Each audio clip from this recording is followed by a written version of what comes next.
Hi folks, alright, and welcome to another Relive the Music video. So today I'm taking you back to the year 2003.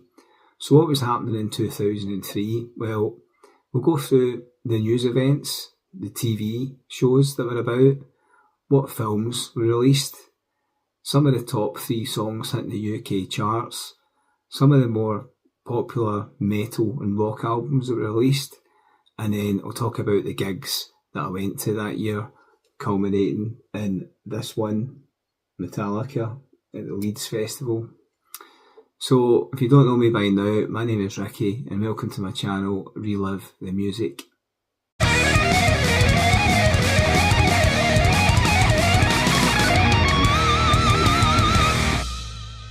Okay, so if you're watching this and you regularly watch my videos every week, then a big thank you to you. So that is meant for Ian C, for City Build Minecraft, Good Guy Chucky and Glasgow Harley Rider, because I know that you watch these videos. Okay, I'd also like to give a mention to my friends who watch my channel and support me. At least they better watch the channel because I'm going to give you a mention here. So a big thanks to Janie Lynn and her boy Cameron, Jason, George Campbell, Sean Sutherland, Graham Smith and Graham Patterson, and Rosie Rena, Andy Sterling, Andy Mack, my pal Carol, Paul Laverty and Mark Love. So in 2003 the US invasion of Iraq happened and they managed to capture Saddam Hussein, who had been in power for 24 years. You also had the former actor Arnold Schwarzenegger. He became the new governor of California. J.K. Rowling published the 5th book in the Harry Potter series, which was The Order of the Phoenix, and it sold 5 million copies overnight, and it's also the longest book in the series. The film wouldn't come out until 2007 though. And in the world of sport, you had Russian billionaire Roman Abramovich. He bought Chelsea Football Club from Ken Bates for a reported £150 million. Okay, in the world of TV, Bruce Forsyth's Play Your Cards Right aired its final episode, and this was hosted by Bruce Forsyth. Nice to see you nice. And I loved that game show when I was young. Used to like watching it and guessing whether the card would be higher or lower than whatever number it was. And yeah, I quite liked it. I wasn't a big fan of Bruce Forsyth, but I liked the game show. In TV in the US, you had the premiere of 2.5 Men, which starred Charlie Sheen. He was meant to be like a playboy millionaire who'd made his money from making TV jingles, and he always had success with the ladies, whereas his brother Alan, he was a complete failure, and it centred around how successful Charlie was and how his brother Alan was really miserable with it. And this was quite a good comedy. I quite liked that. Charlie Sheen would later be sort of fired or let go from the programme, and then Ashton Kutcher joined the show. Okay, another TV show making its debut this year was Little Britain, and this was created by David Williams and Matt Lucas. And I really liked this. This was like a sitcom, and it was basically taking the mickey out of British culture and exaggerating some of the characters, and it was believable because I think most people that watch these characters sort of knew somebody who was a bit like that. And it's sad really that in today's society this can't really be played. I mean, I thought this was hilarious. This was when you could actually have a laugh and take a joke and not be offended by everything and everyone, a bit like today's generation are in the main. So, I mean, there was some brilliant characters in this. You had Andy, who was in the wheelchair, and there wasn't actually anything wrong with him. He just feigned the handicap to get attention from his carer, and it was always funny because when his back was turned, talking to the camera, Andy would go off and he would be doing like all these different stunts, and then when the camera finally panned back to him talking, he would be back in the wheelchair and be like, yeah, no. There was also characters such as Vicky Pollard, she was perceived as like a chav, and you had Marjorie Dawes. She was the cheeky Weight Watchers woman. I think they called it Fat Fighters. And then you also had the women at the computer desk, and it was always like, computer says no. There was quite a lot of characters in it. I really liked it and still enjoy seeing it when it does pop up from time to time. Okay, in the movie world, the fourth best-selling film of the year was Pirates of the Caribbean: Curse of the Black Pearl, and this starred Johnny Depp in the first of what would become a successful franchise of films. And the third best-selling film was The Matrix Reloaded, and I still haven't seen any of the Matrix films. They starred Keanu Reeves. Second most successful selling film of the year was Finding Nemo, which was a Pixar Disney animated film. It was about a clownfish who went searching for his son Nemo. And the number one selling film of the year, selling about over 1 billion worth of sales, was the conclusion to Lord of the Rings: Return of the King. And I remember going to the cinema and being delighted to eventually find out what happened in this story, having first gone and seen The Fellowship of the Ring years earlier and wondering why they've still got the ring and what happened, and I didn't know that it was part of a trilogy. So that concludes the films from that year. Okay, in the UK charts, the number 3 best-selling single was R. Kelly with Ignition.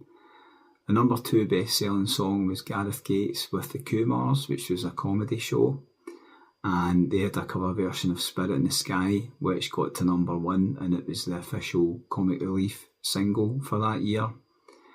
And the number 1 best-selling song was the Black Eyed Peas with Where Is the Love, which spent 6 weeks at number 1. I also want to give an honourable mention to Evanescence and a sort of rock element, because they had the song Bring Me to Life, which spent 4 weeks at number 1, and that helped sort of put some of the rock back in the public spotlight, and also helped sort of lead the way for female rock singers. Okay folks, it's that time. I'm going to have a shameless plug. So it's obviously Father's Day coming up in a few weeks' time here in the UK. So I would not recommend anything to you that I've not bought or used myself, but here are some gift ideas. So number 1 is these earplugs, which cost just over a couple of pints. They're essential if you're going to gigs. And also this watch that I've got here, I've bought it and I thought it looks really, really smart. It looks quite expensive. I used to have a Tag Heuer and it got broke years ago, and I've got a couple of these watches, so I will leave links in the description if you want to check them out. Okay, so now to the rock and metal album releases from this year. So first up is Avenged Sevenfold with their second studio album called Waking the Fallen. Then I've got Machine Head with their 5th studio album, Through the Ashes of Empires, and the standout track for me on that is Imperium, which is the opener.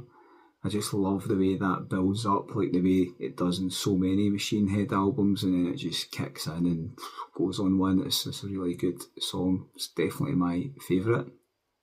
Okay, so building on the success of the single Bring Me to Life, Evanescence had their debut album Fallen, and this sold over 10 million copies worldwide, and it was said to have inspired other female artists such as Taylor Momsen from The Pretty Reckless and Lizzie Hale of Hailstorm, and also the Dutch symphonic band Within Temptation. Skid Row had their 4th studio album released, and this featured new singer Johnny Solinger, who replaced Sebastian Bach, and this album was called Thick Skin. Okay, The Darkness also released their debut album Permission to Land, and this had 10 tracks on it, and every track on this album is really good. Like, there isn't a filler song on that album, so you've got the likes of Black Shuck, Giving Up, Friday Night, Growing on Me, Love Is Only a Feeling, and I Believe in a Thing Called Love, which was probably the one song that helped propel them more than anything else into the mainstream. And yeah, it was a pleasure to go and see them a couple of years ago when they played the 20th anniversary of that album, and yeah, some really good tracks, and still like hearing those ones today. Okay, Linkin Park released their second studio album, which was called Meteora, And this was going to be hard to try and follow the success of Hybrid Theory, but they did pretty well. So it sold over about 16 million copies. I mean, it's a very short album, a bit like Hybrid Theory. There's only 13 tracks on it, although one's only 13 seconds long and another's instrumental, so there's really just about 11 songs and it's just over half an hour long. But the sort of standout tracks for me on that are Somewhere I Belong, Faint and Numb. And yeah, it's a good album. It's very much kind of just a continuation of Hybrid Theory, but probably not as strong throughout. I don't think every song is that strong, but it does have some really good tracks on it. Okay, the next album is by Metallica, and that is St Anger, or Stanger as I used to call it.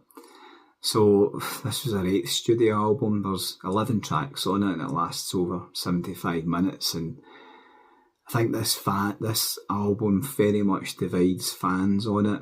Like, I don't know, I think just looking at the album cover, it looks horrendous. It's just this big fist with like an orange cover on it.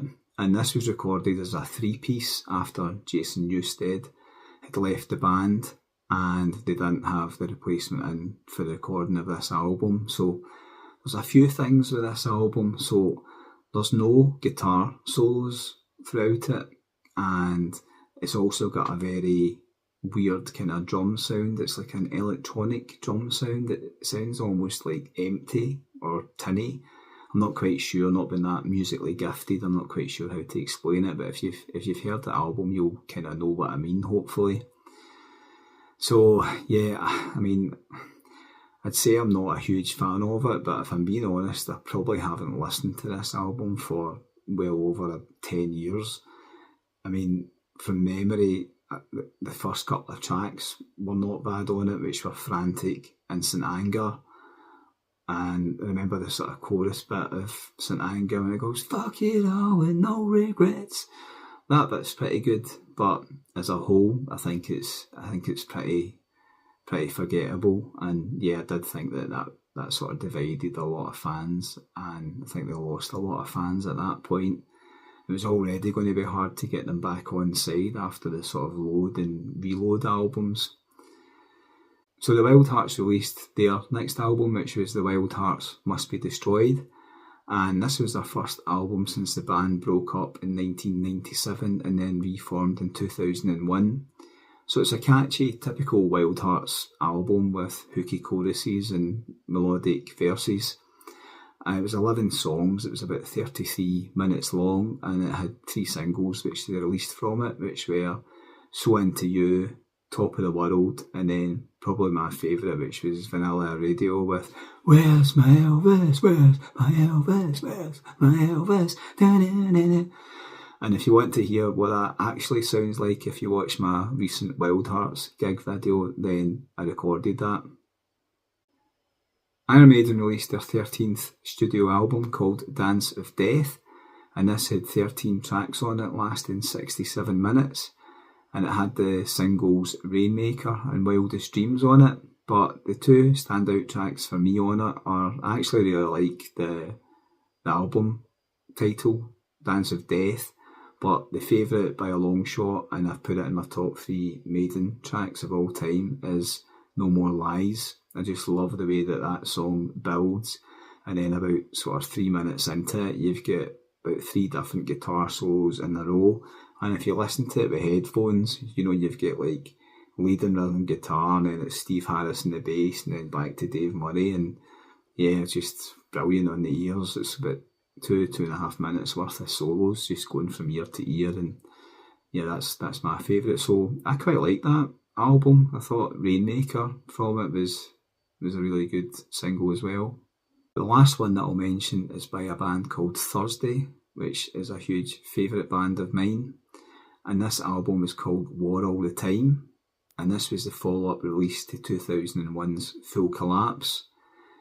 So there's 11 tracks on the album, and it lasts over 42 minutes long.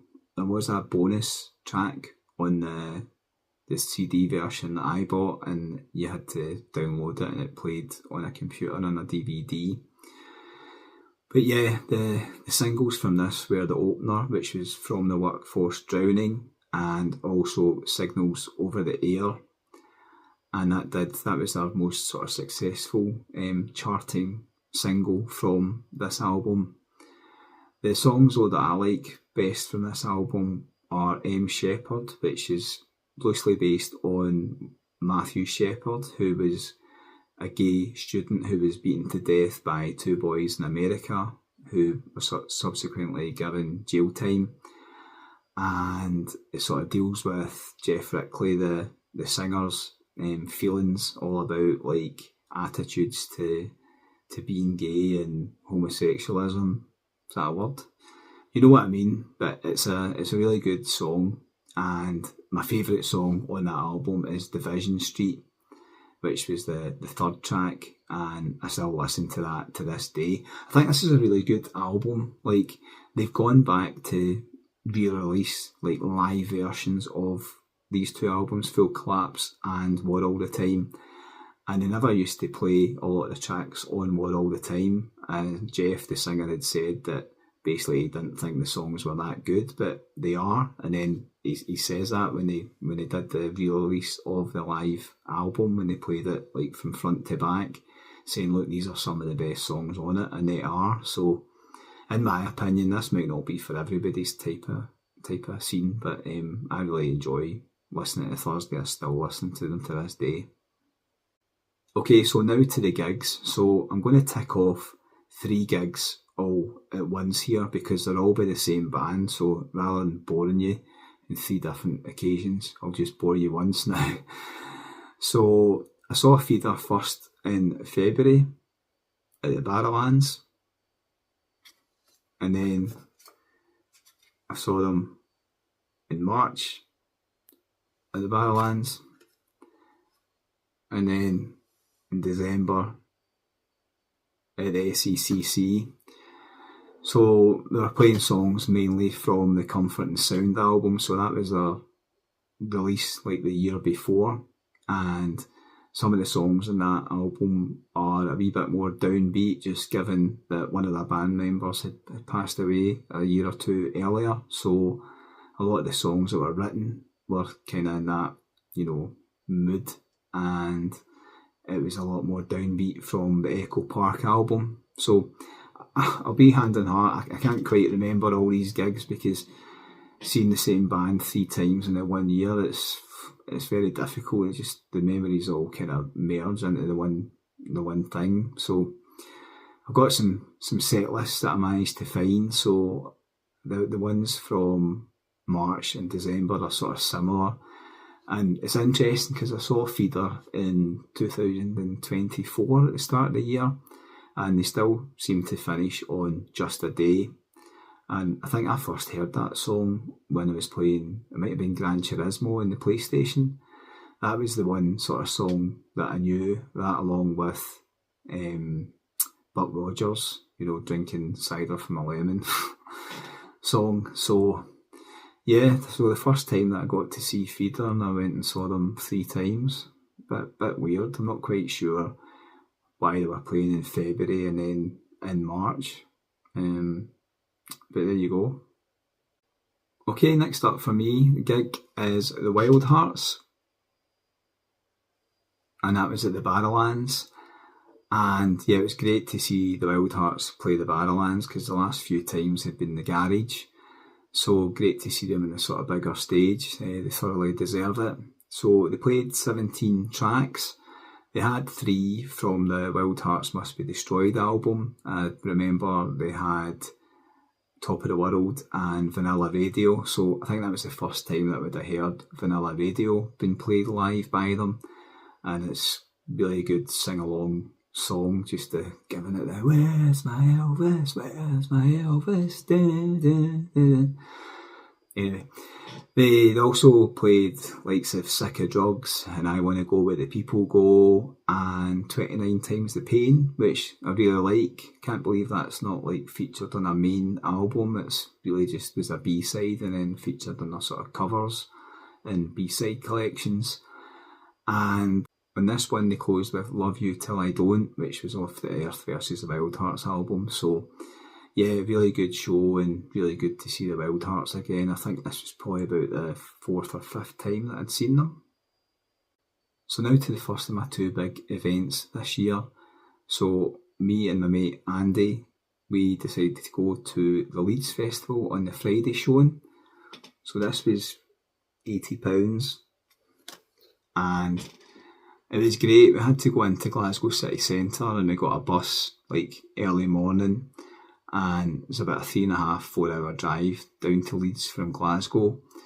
So I don't know if you know the way this festival works. So there's certain bands that are lined up there, and some will play at Leeds on like the Friday, the Saturday or the Sunday, and then at one of the other dates they'll normally play like at the Reading venue. So these were the bands that were mainly playing at the Leeds venue. So if you just look at them, there's some really good ones in there, such as The Used, Good Charlotte, Sum 41, System of a Down and Metallica. So that was a good event. It was a cracking day as well. I do remember it was really sunny throughout the whole day. So that's always a fear when you go to an outdoor event in Britain, more so in Scotland. But we got there, yeah, cracking day all throughout. Unfortunately, I don't have any pictures. So yeah, nothing to show for it, and I've tried to find some footage. Quite disappointed, I can't actually find any old footage on it. I've searched even on Metallica, who headlined it, and I found some footage from Reading, but not from Leeds. So it is a bit hazy, as I say. I mean, I'm going back 22 years, so trying to remember all these bands, plus been travelling for like the 4 hours and then sunny day and been drinking all day, so I don't really remember seeing much of Good Charlotte or Sum 41. The first one that I really kind of remember from that day was System of a Down. So I'd said in one of my earlier like rewind videos from previous years that I was big into System of a Down. I mean, I've talked about their albums that had released over the years, so this was the first time that I got to see them. And I'm actually lying there, so there is kind of some footage. So I found footage of System of a Down from that year, but it's from the Reading Festival, not from the Leeds. But it was the same set list that they played. They played 21 songs that day. 10 of those were from the Toxicity album, and yeah, pretty much all the favourites on there, such as Jet Pilot and Needles and Toxicity. And then you had other songs like Chic and Stew and Chop Suey, Bounce, with Aerials, Toxicity, and they finished on Prison Song. So yeah, really good to finally get to see System of a Down live. Okay, so last up was Metallica, and they played 15 songs. I think it's quite telling that obviously they released the album St Anger, but they actually only played 2 songs from it on the set, which ironically were the 2 that I said were my favourite, which were Frantic and St Anger. I say my favourite, I mean, like if you push me to pick like songs from that album. So you had the sort of usual favourites in there. It started strong. You had Battery, and then I'm looking down, we had Master of Puppets, Harvester of Sorrow, Welcome Home, Sanitarium, For Whom the Bell Tolls. They also had Sad But True, No Remorse, Seek and Destroy, and then Blackened, and then an encore of Fuel, Nothing Else Matters, Creeping Death, finishing with Sandman. So yeah, I enjoyed it. Andy was a wee bit worse for wear. I remember him losing me at one point when he went to the beer tent.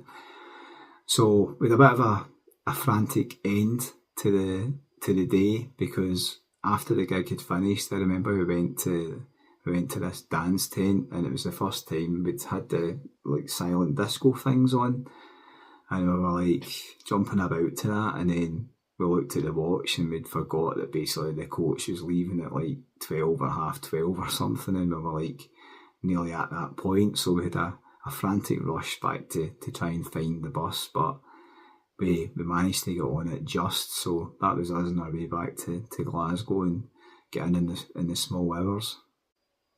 Okay, so next up, and this was only 2 days after the Friday exertions at Leeds, so I had the Saturday to recover, and then on Sunday we were at Glasgow Green again for, this was called Big Day Out, and I think they had various events all over the world called the same, but it was £35 for the entry, and this was, I think, replacing what was called Gig in the Green for the previous couple of years that I was at.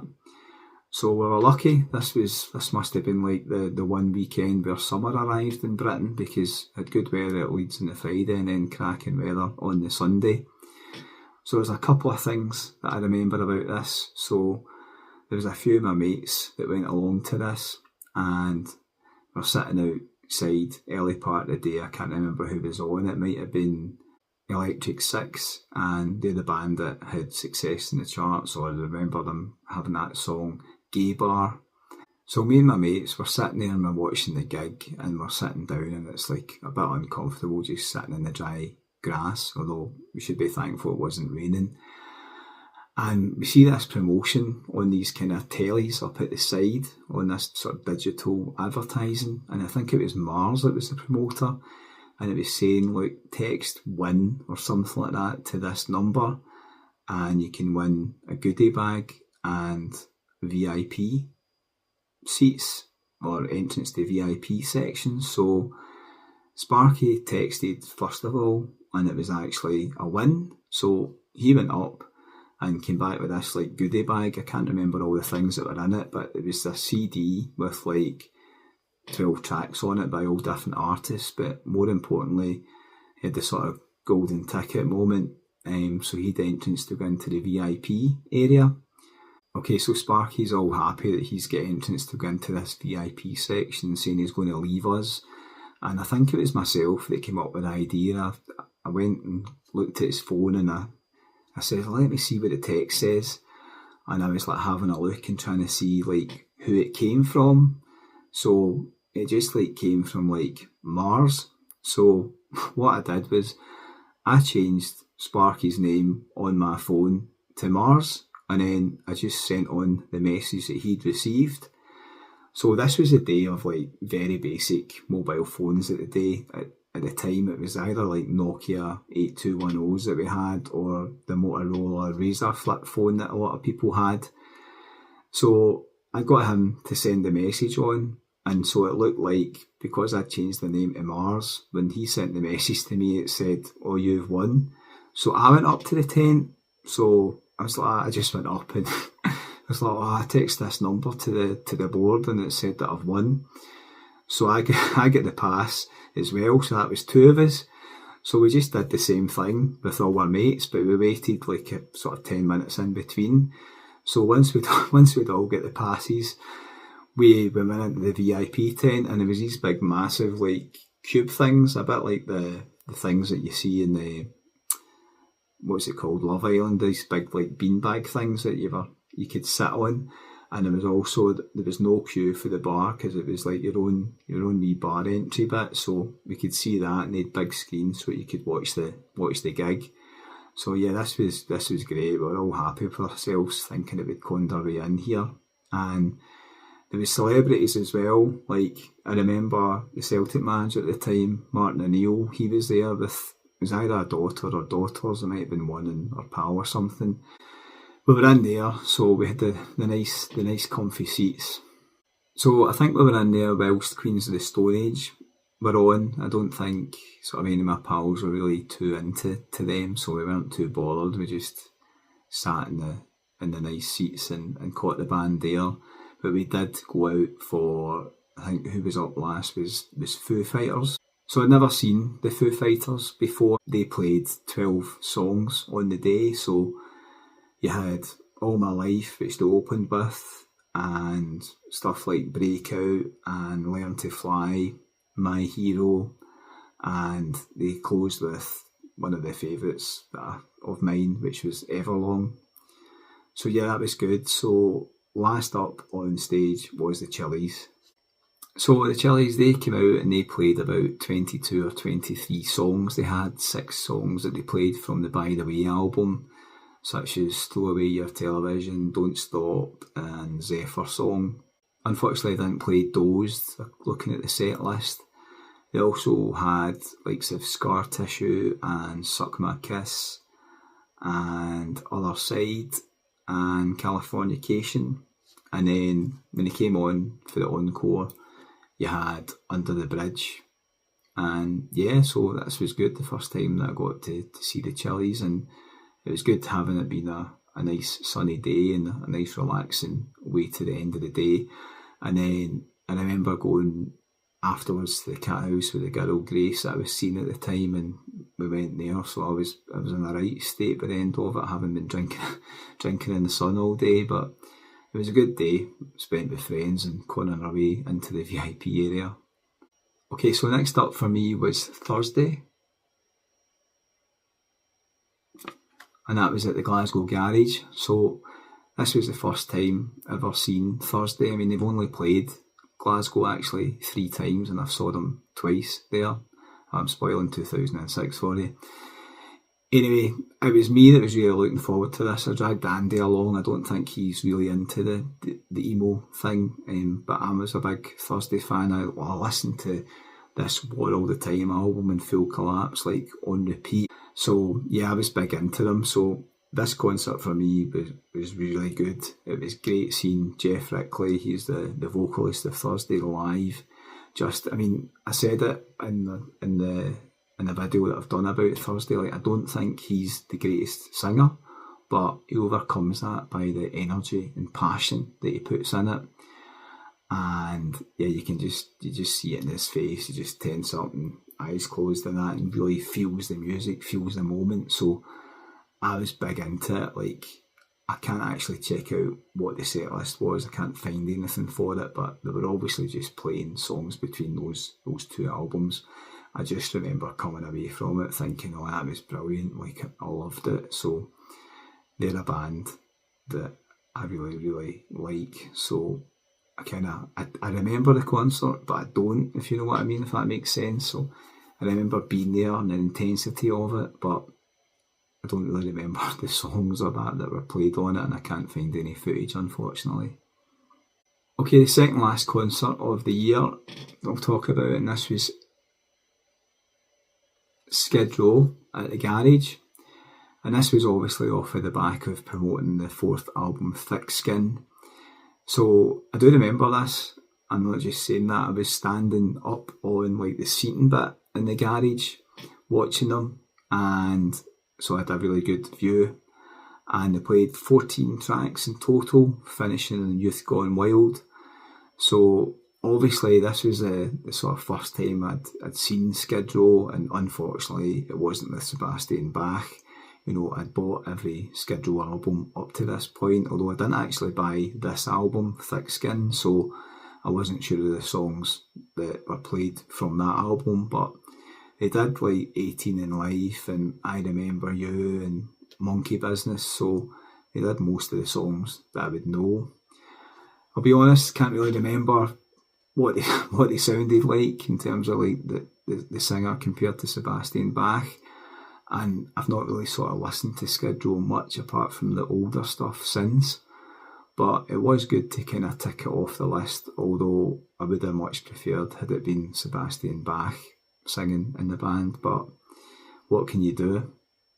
Okay, and the last band for the year was Iron Maiden, and I saw them a couple of times a year before. So this was just about the year before Maiden Scotland started up. So yeah, not much I can add. Iron Maiden tribute band.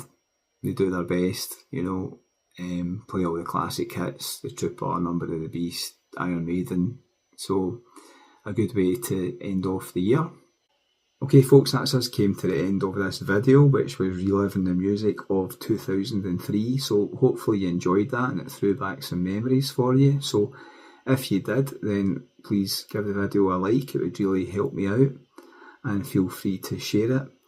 Also, if you were actually at any of these events, or you saw any of these bands or artists at this gig or the respective concerts throughout the UK or Europe, then let me know in the comments what you thought. So looking ahead to 2004's video, I'll be talking about the first time that I saw Bullet for My Valentine, and also when I saw Metallica. They played Glasgow Green, so don't miss that one next week. So until next time, have a very good day and let me know what you think in the comments. I don't like it.